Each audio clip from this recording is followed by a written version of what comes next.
Pertolongan pertama ketika toko TikTok Shop lu sepi. Lu bayangin deh, kalau misalnya orang ya, terus udah gitu nggak sengaja kecelakaan.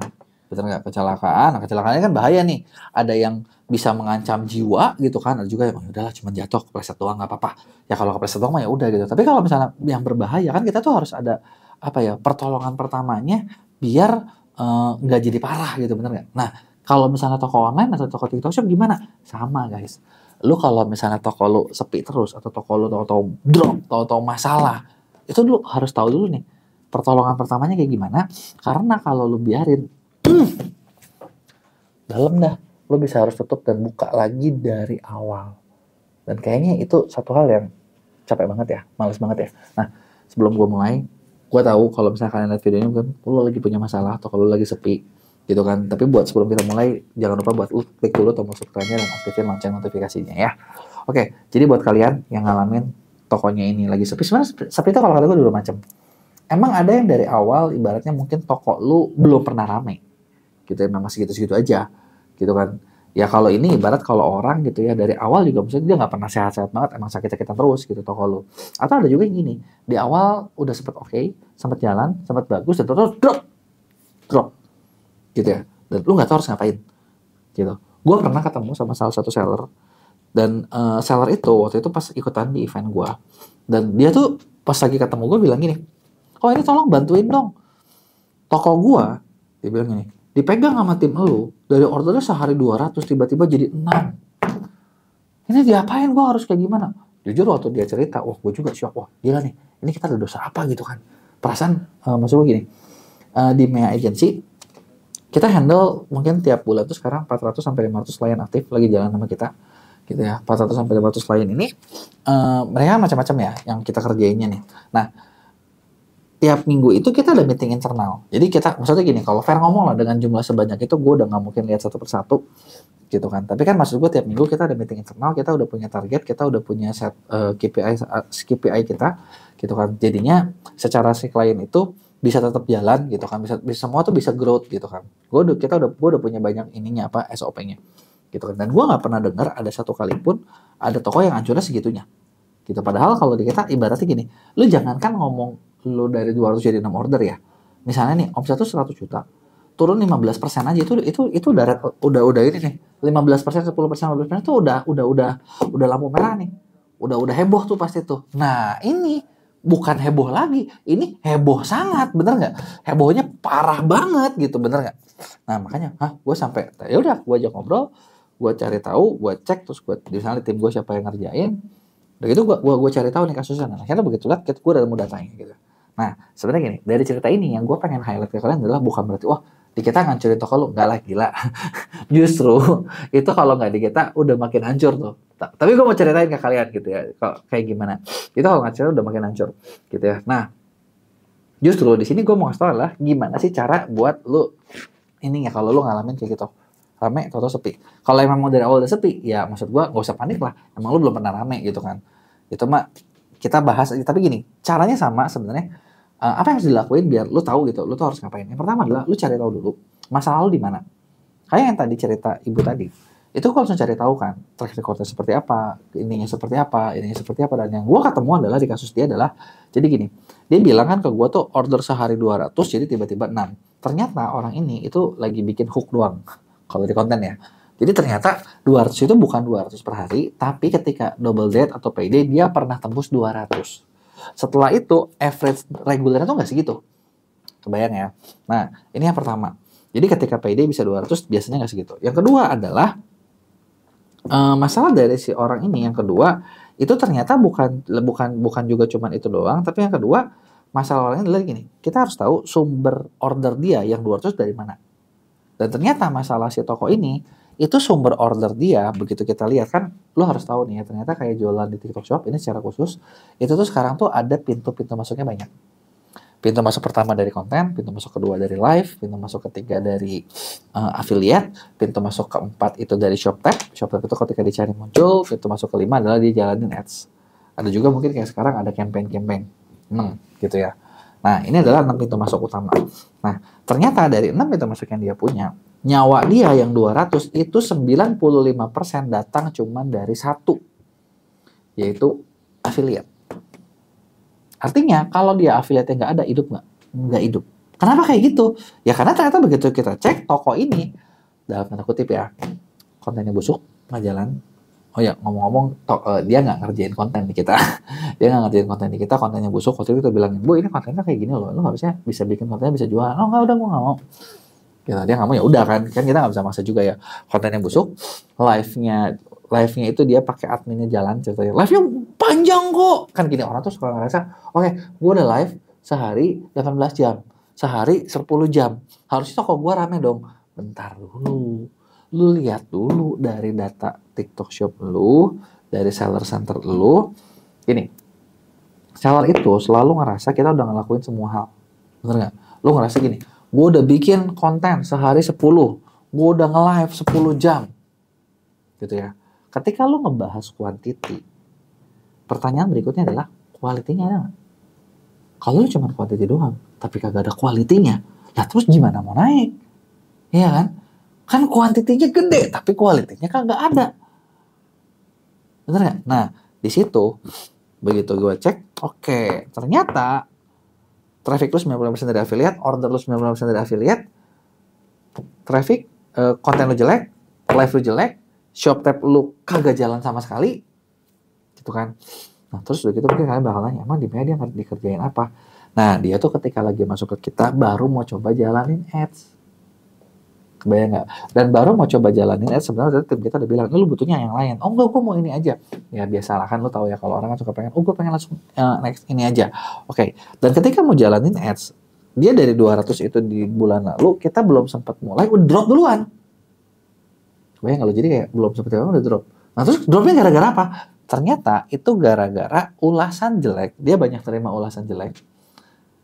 Ya, nah ulasan jelek itu bikin PQP dia atau store rating dia turun. Nah, ketika store rating dia turun, di bawah dari standar, dia nggak bisa di affiliate. Jadi, affiliate yang menghasilkan buat dia selama ini, gitu ya, ketika dia bikin konten, keranjang kuningnya otomatis hilang. Kalau keranjang kuningnya otomatis hilang, ada promosinya nggak dari affiliate? No. Makanya itulah dari yang pernah 200 mendadak jadi 6. 6 order datang dari mana? Dari ads yang dimana kerjain. Jadi kebayang gak lo kalau misalnya kita nggak ngerjain, dari 200 bukan jadi 6, tapi jadi 0. Nah, itu dia tuh masalahnya. Jadi pertolongan pertama, Pak, lo harus tahu dulu, oke, ini masalah dari mana. Nah, begitu kita bedah, kalau ada A, B, C, D, E, kita tahu nih, oh masalah lo adalah store rating. Store rating bikin lo nyawanya dari affiliate tuh nggak jalan. Store rating lo nggak buruk nih. Caranya gimana? Nah, caranya adalah ada 2 di sini. Nah, kan tadi kita mencari masalah, udah mencari masalah, carilah solusi kan. Nah, lihat dulu solusinya. Sekarang gini, solusi waktu itu kita propose ke si seller adalah gini. Lu nggak bisa di affiliate. Fix, ini lu nggak bisa di affiliate, nyawa lu mati. Ya lu mau gimana orang lu nggak bisa diapa-apain, bener nggak? Ya kan? Nah, terus apa yang bisa dilakuin? Pertama, kita bisa pulihin si store rating. Pulihin store rating gimana? Satu ya mungkin lu dibanding-bandingin banyak ke TikToknya gimana caranya biar ulasan jeleknya bisa hilang. Tapi apakah itu pasti berhasil ya? Belum tentu. Kalau memang barang lu jelek, ya gimana lagi? Konsumennya kan udah ngerasa barang lu jelek. Ya kan? Lu mau apa lagi? Nggak bisa dong.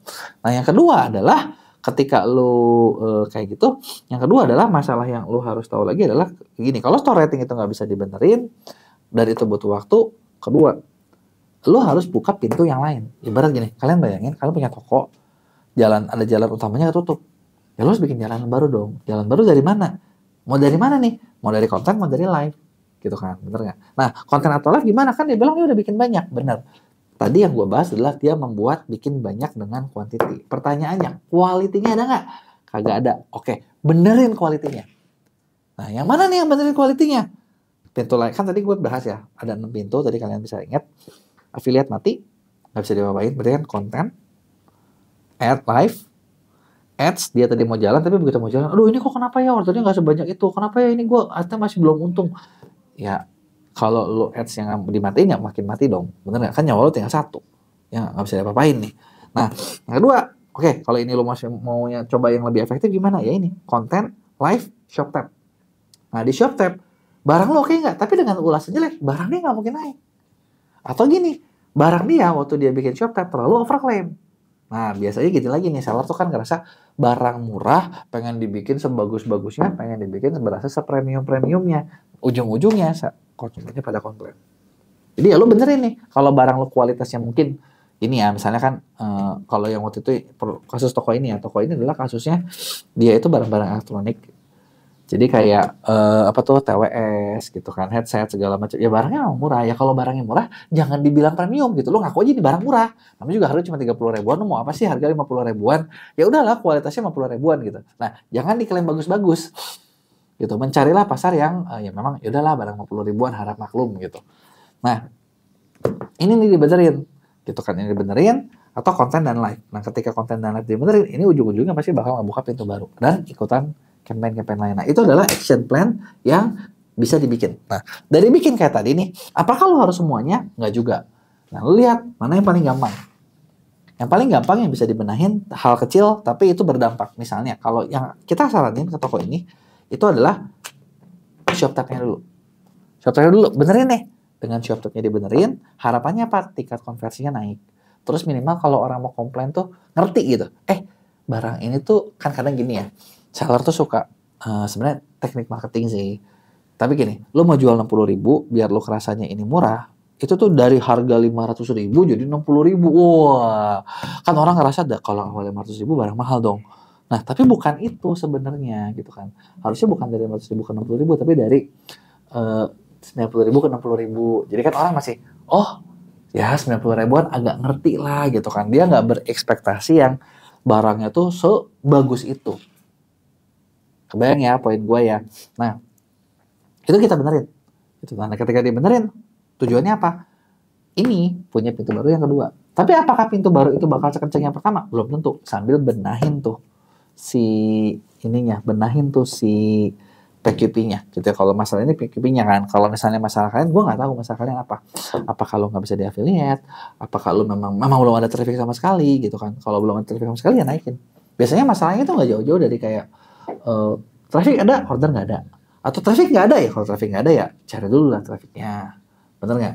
Cari dulu trafficnya supaya nanti jadi ada gitu. Nah, terus ketika ini udah lu jalan, udah lu benahin dikit-dikit, coba kasih traffic, tes lagi. Dengan apa? Paling apa? Tambahin iklan. Berdampak nggak nih? Ngaruh nggak nih? Naik nggak nih penjualannya? Kalau naik, berarti kan analisa lu bener. Kalau nggak naik, kita ulangi lagi dari yang langkah pertama lagi. Sampai kapan kok bolak-balik ini? Ya sampai beres lah. Kalau lu kagak beres-beres sih gimana caranya bisa jalan, bener nggak? Nah, jadi itu tadi nih yang bisa dilakuin buat ngelakuin kayak gitu. Nah, kalau lu ngerasa, gue puyeng ya ngerjainnya, gue bingung nih, bisa nggak sih dibantuin?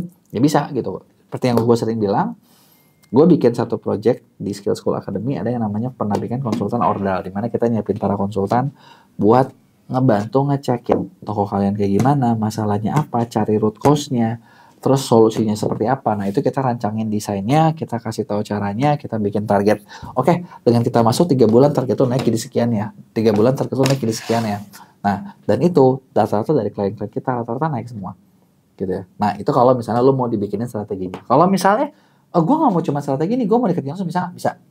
Ini kita dimana bisa ngerjain action plan-nya, kayak yang tadi kan, yang gue bilang tadi gue ceritakan. Itu kan kejadian yang udah kejadian, dan ternyata tokonya akhirnya bisa lumayan balik lagi gitu. Cuman kalau ditanya, pulih sampai itunya berapa lama? Tergantung dari barang lo tadi. Kayak tadi barang klien yang gue cerita, ya barangnya emang gak bagus-bagus amat. Gitu. Jadi, ya ibaratnya, itunya nanti ratingnya tuh naik, turun, naik, turun, naik, turun. Gimana ya caranya biar bisa naik terus? Ya mungkin bisa produknya diperbaiki kualitasnya supaya konsumennya benar-benar puas. Dengan kayak gitu kan bisa nih nanti tembus ke angka keramat, tembus ke bisnisnya makin lama makin gede. Ya kalau ada pertanyaan tulis di komen, jangan lupa buat like dan share.